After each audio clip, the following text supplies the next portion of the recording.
Баршаңызға қайырлы күн. Менің каналыма қош келдіңіздер. Миксерсіз шоколадный пирог жасаймыз. Өте дәмді әрі жұмсақ болып шығады. Дәл осы рецептпен жасап көріңіздер. Сіздерге де ұнайды деген ойдамын. Видеоның соңына дейін менімен бірге болыңыздар. Бірге жасайық. Бізге қажет болады 390 грамм ұн, 45 грамм какао, 250 грамм қант, шым-шым тұз қажет болады. Құрамдарды жақсылап араластырамыз. Бізге 2 шай қасық сода және алманың уксусы қажет болады. Алманың уксусынан 2 шай қасық саламыз.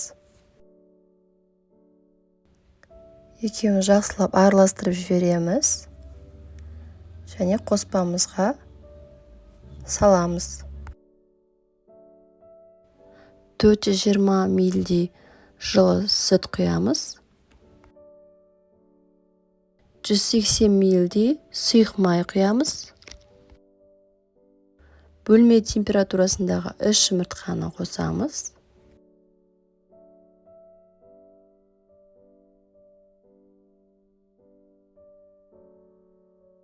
Және барлығын араластырамыз.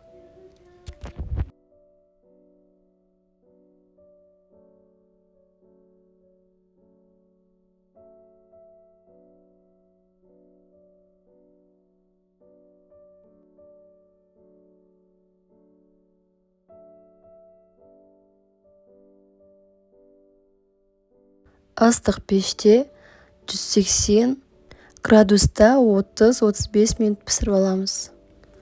Енді шоколадный ганаш дайындаймыз. 120 грамм Қазақстан шоколадына 2-3 ас қасықтай сүт құямыз. Тортымызды осылай тексеріп аламыз, піскен піспегенін.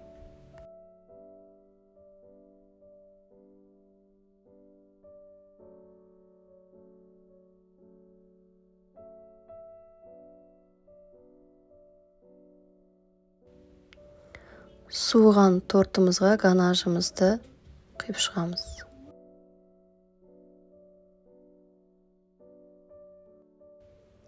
Мен басқа ыдысқа аударып алдым. Жан-жағына шоколадым жағылу үшін ганашдарым. Және астындағы пергамент қағазды алып тастадым.